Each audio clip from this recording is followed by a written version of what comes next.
All right, guys, welcome back to another video. So yesterday brought us a major piece of news for the gaming industry. One of the biggest franchises out there is finally going to be getting a debut trailer for the next game, and that is going to be for the next upcoming Grand Theft Auto. Rockstar tweeted this out and said, "We are very excited to let you know that in early December, we will release the first trailer for the next Grand Theft Auto. We look forward to many more years of sharing these experiences with all of you." So this has been a long time coming. GTA 5 came out in 2013, and for the last couple of years, we've seen so many rumors about, is this the next GTA? What's going to be the city? What's going to be the location?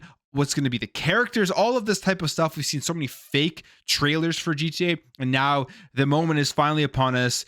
In just a few weeks, we're going to see exactly what the next upcoming Grand Theft Auto is going to be. But we do have a little bit of information. Some leaks that have come out is that it will be inspired by Bonnie and Clyde, and it will be taking place in a fictionalized version of Miami, similar to GTA Vice City. And it seems like this map is going to be bigger, and there's going to be more places that you can actually go into. So there's a lot to be excited for. Obviously, this is going to be one of the biggest games ever released. I mean, you look at how big GTA 5 is, you look at how the franchise has made over like $8 billion, and it's just been absolutely crazy. So this will be a massive moment for the industry going forward to see how they evolve, how they revolutionize Grand Theft Auto going into the next game, the story we're going to get, the characters we're going to get, and a look at the city.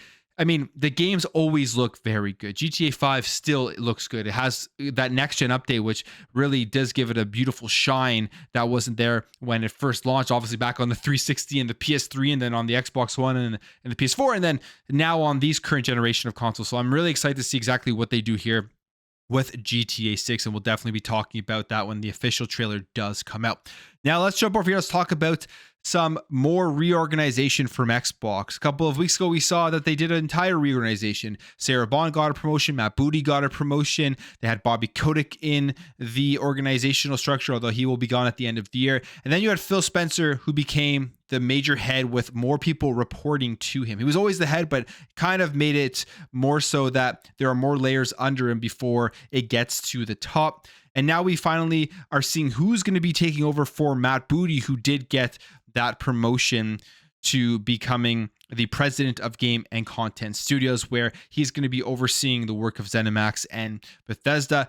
And his previous role was the head of Xbox Game Studios. That is now going to be taken over by Alan Hartman, who previously worked at developing Forza Motorsport back in 2005. They say he spent the last 2 years working as corporate vice president for both Forza and Fable. So obviously he is somebody who has a lot of experience, has been involved in the creation of the top franchises, one of the top franchises in Forza at Xbox, and he's going to be taking over that previous role for Matt Booty, making sure that everything is working, games are coming out at a high quality, development is going smoothly across all of the Xbox game studios. He says this here on LinkedIn: "Thrilled to be representing such an elite set of game creators in my new role leading Xbox Game Studios." That was the one role where we hadn't seen a replacement for yet. So now we have a full understanding of that organizational structure and how games are going to go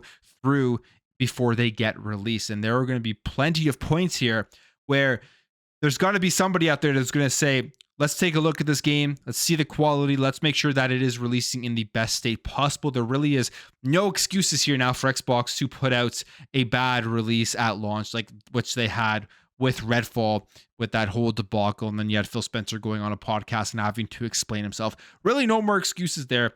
They have a ton of incredible studios and ton of great content coming. I mean, we've seen the roadmap. It's phenomenal. Xbox is looking like it is going to be a juggernaut for the future.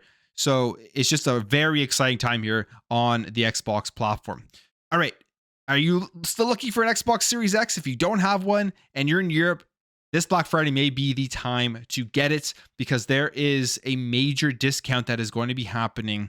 And it's saying here that the Xbox Series X will be €399 in Europe during Black Friday. And a French retailer also offers an additional $10 off with their loyalty card, bringing that down to €389.99. So an incredible price for an Xbox Series X. Just want to bring this to your attention. If you're in Europe and you're looking for one, I would wait until Black Friday, see what all the deals are about. We've seen a bunch of different deals already. We've seen the bundles with Modern Warfare, that game is coming for free with an Xbox. We've also seen the same thing on the PlayStation 5 side, where they have the MW3 bundle and the Spider-Man bundle, and the pricing for those are much better than right now, where you would have to pay for the game separately. So there are going to be some good deals this Black Friday. Just keep your eyes out for that, because $399 is a pretty phenomenal deal here for an Xbox Series X. I wonder what the Series S is going to have, if they're going to have Black Friday deals for that. Will it be down to like $150 or something, or $200? That would be pretty crazy. We saw some good deals last year, I believe, for the Xbox Series S, and I think we'll see some more of those this year as well. Now, let's jump over here. Let's talk about one of the studios I'm most always excited about when they announce games. That is inXile. One of my favorite games from the Xbox showcase was Clockwork Revolution, where this is one that I think surprised a lot of people. It was a pretty lengthy gameplay trailer that we did see. We kind of saw the entire creativity of this developer, who has made the Wasteland series, going now into a first-person shooter RPG. And this is going to be the first game that is fully under the Xbox banner when inXile is developing it. And now we have here the head of the studio, Brian Fargo, talking about his experience with Xbox, being under them, and talks a little bit as well about AI. So let's go through it. He says here that, first of all, he guested on the Fourth Curtain podcast to talk about his history in the gaming industry and how things for him have changed under Xbox. One of the major things that you do see a lot when independent developers do sell to a bigger company is the stress and the panic just drops off them. Not all of the worry about money and how they're going to pay their employees is on them anymore. He says here, there is this constant kind of running and panic, this gun to your head. I would come into the office and see people laughing and having coffee and having a great time. And I used to think, one day, I hope I can be like them, where I walk in without a care in the world. And that's kind of all gone away now. He doesn't have that as much stress because they are under Xbox Game Studios, and he has now been able to focus on the creative aspects of the business, which is helping them create these games like Clockwork Revolution. And one of the questions people always have, and we know Xbox said that they're hands off with their studios, is, are they truly hands off? And do they allow their studios to make these creative decisions, these creative games? And even with inXile, a studio that was purchased back in 2018, before Xbox went out and made their big Bethesda and ABK deals, and we heard more information as to how they were going to handle those studios, they were doing the same thing here with inXile, as Brian Fargo has indicated that creative decisions are still being entirely made by the studio. He says there's no micromanaging at all that Microsoft does, and because they have bought them, they do trust their studios that they have. And this has been something that I've loved Xbox for, that they have allowed studios to take risks, create games that potentially they wouldn't be able to create if they were independent, if they didn't have the money, or if they were under another big studio that would push all of this corporate stuff onto them just to make sure that they were as profitable as possible. Xbox has allowed their studios to go out there and make the games that they do want to make, even if they do fail. Again, the example I always bring up, a game like Bleeding Edge, which Xbox allowed to be published and put out there. So that's great to see, and this is a reason why we're getting a game like Clockwork Revolution. Now, he talks here a little bit about the game itself and the AI. We know AI is something that is going to be making its way more into video games. Xbox just partnered with InWorld, which is an AI company that creates scripts, creates dialogue options, NPCs, and all of this type of stuff to immerse you more into a game world where you won't need employees, physical people that they're actually out there writing these scripts for these NPCs. I think personally, it's a double-edged sword here. I think it would be pretty interesting, pretty cool to see how expansive and immersive games can become when you're reducing the amount of work that needs to be done to be able to create some very interesting NPCs. Right now, in a lot of open world games, you go up to a random NPC and they don't really say much. They're not that interactive, and it kind of takes away from the immersion. You put AI in there, maybe every NPC in the world will have interesting things to say and make you feel like you're in a much more living world. Obviously, being able to create those living worlds takes more time and resources and money to do with a full staff. But when AI comes in and is able to do that, we could get some cooler games. But the bad side about this is that what would happen to those employees that are going to be writing for these games. And hopefully it doesn't have too much of an effect. And I think there are other ways that AI could actually be used to offload some of the work that wouldn't affect employees too much. And Brian Fargo kind of talks about this. He talks about AI and says that he really thinks it could be a good thing. He is pro AI, but it has to be used in ethical ways. Simply, he says here that such ways that can be used is such as eliminating busy work and looking through motion capture data. And he rejects the notion of just directly using something AI generated in a game, saying that the team isn't going to use tools like Midjourney to generate something and put it into a game. Says here that I see the benefit in many ways for it, but people are very high alert for it. So I have to answer carefully without giving the wrong impression of what's acceptable. And adds that he's not convinced AI has a place in writing or crafting NPCs. So right now, it probably isn't there yet. It probably isn't good enough.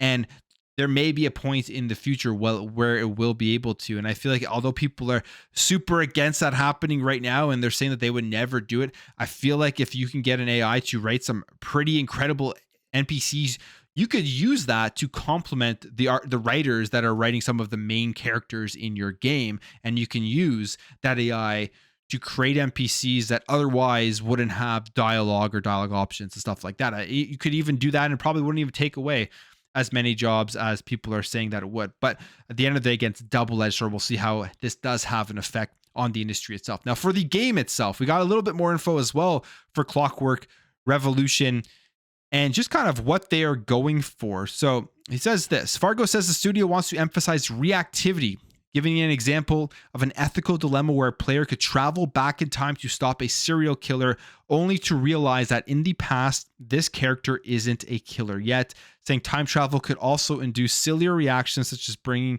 a specific hat to the past and kickstarting a fashion trend. So this game is going to be all about time travel, going back and making decisions, seeing how those decisions affect the future or the present part of the game that you're in.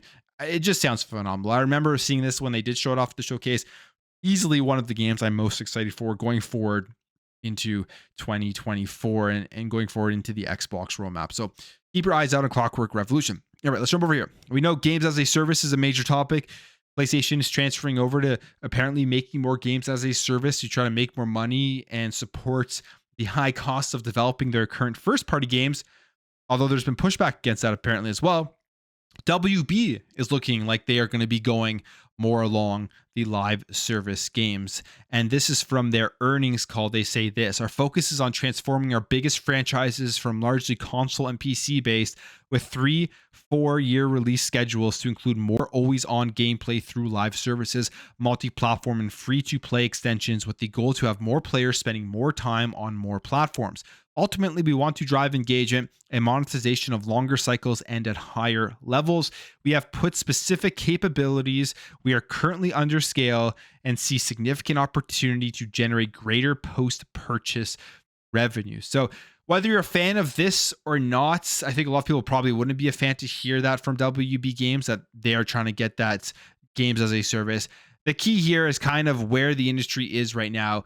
They're saying it for everybody to see. If you're wondering what's happening, why are companies making more games as a service? Why is PlayStation trying to pivot more from their main first person or third person action and adventure games from their first parties? It's because these companies need to find ways to make more revenue after the game has released on a consistent basis and keep players in their games versus other games out there, because it is costing more and more to create these major AAA games. And this is where I think Xbox has a huge leg up and a huge advantage in video games right now, because they have everything. They have live service games, multiplayer games.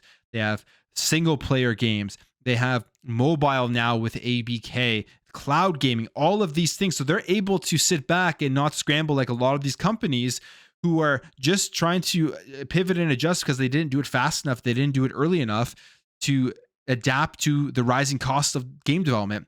Xbox is already in the driver's seat where they've essentially adapted to it. They can just still go out there and make their first person, third person, single player action adventure games, or games that you could say are one and dones.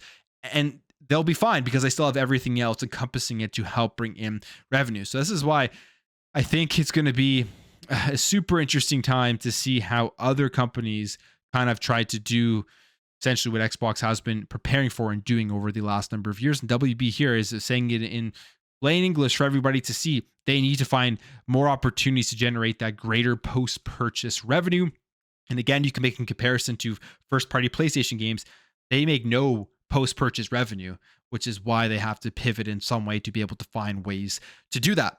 Now, in terms of acquisitions, Embracer has been just terrible. It's been one of the worst groups out there for gaming. We've seen everything that's happened with them, the studio closures, the layoffs, and it seems like it is getting worse now. And this one really is sad, in my opinion, because I was very excited when they finally announced that TimeSplitters was going to be coming back. And it looks like it's never even going to make it out for anybody to actually play. Development probably isn't even going to be starting, as Free Radical, the studio that they recreated to bring back TimeSplitters, is facing closure.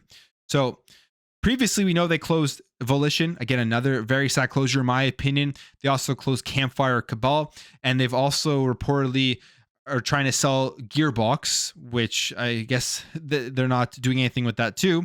And now we're seeing here that as required by UK employment law, PlayOn, the Embracer division, which runs Free Radical, must consult employees for a minimum of 30 days before making any redundancies, including exploring ways of avoiding them. And this is because they are right now in the evaluation process, and they've allowed employees to know that it could close the studio. Now, even with that being said, there are already, this is from VGC, saying that there are about 15 employees that they've seen on LinkedIn that are currently looking for work. So, I mean, it looks like this closure is happening. It looks like employees are preparing themselves for this studio to be closed. Some of the people looking for work are lead game designers, senior artists, senior technical artists, and game designers and studio IT managers. So, yeah, this is not looking very good whatsoever. And if you remember, back in May of 2021, PlayOn and the parent company Embracer announced that a new Free Radical design had been established by original founders Steve Ellis and David Doak to bring the TimeSplitters IP back to life. And obviously, unfortunately, it is looking like this is not going to be happening. And that is because, again, Embracer has just been absolutely brutal for studios, brutal for the gaming industry. And I would love to see other major companies, Microsoft, step in, maybe purchase a company like this and bring TimeSplitters back. I think that would be phenomenal. Or even if PlayStation has to step in here and purchase some of these studios and bring some of these games back, I think that would be great to just anyone to save an IP like TimeSplitters under what Embracer has right now, which is going to be closing the studios and essentially probably ending this game. All right, Assassin's Creed. As we know, Assassin's Creed, the next big open world one, is Assassin's Creed Red. And I'm super excited for this. I love the Assassin's Creed franchise, one of my favorite of all time. This one is taking place in Japan. As we know as well, it is going to be following the Asuke protagonist. And there are some other things that we now know based off of a leak for this game that you can look forward to. There's a bunch of gameplay mechanics that were leaked by Jonathan in a video. So I obviously take this with a grain of salt. This is a rumor. So there's going to be grapple hook tools like Sekiro and Ghost of Tsushima. I love grapple hooks. I mean, when they introduced the grapple shot to Halo Infinite, easily one of the best introductions of a new mechanic in the Halo franchise. So I'm excited to see this. There are going to be different stances with the ability to go prone and crawl through grass. So they are going to be emphasizing more of that stealth. One of the biggest complaints about the open world Assassin's Creed games was there was literally no need to ever do stealth. And it looks like that is going to be fixed here, because they also say better stealth with the player being able to make use of darkness and create dark spots to hide in the shadows.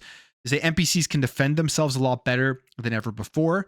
There will be a feature that will allow the player to recruit certain enemies to function as spies. And the female protagonist will be able to do kunai, shuriken, smoke bombs, and bells, likely suggesting she'll be a much more agile, stealthier character than Yasuke, who historically is reported as being strong, even being adept at sumo wrestling. So super cool here. This looks like they have taken a lot of the complaints. They've taken a lot of the feedback from the other open world AC games, which I thought were great, and they're improving on it. They're making it even better. And another thing they did mention as well in this leak is that there will be fewer map markers. That was something everyone dunked on Assassin's Creed for, was all of the map markers. And they're looking to remove some of them and make the world explorable more. I guess you're going to find stuff solely by exploring, not going just running to marker, which is great to see as well. I'm sure they take a lot out of Elden Ring, what they did there, and other open world games that have kind of looked at that and seeing how they can adapt and make their games better. And I think AC Red, codename Red, is going to be a game to keep your eyes on when they do announce its release date. All right, let's jump over here. One of the things that people have been talking about recently is the lack of X integration to PlayStation and Xbox. They both got cut off, which I think was so stupid because it was a great way for people to send out their clips. It was one of the smartest ways for PlayStation, for Xbox, to utilize free word of mouth marketing. People can upload clips directly from Xbox or PlayStation to X, and that has gone away. But we heard the other day that Sony announced that they would not be supporting it.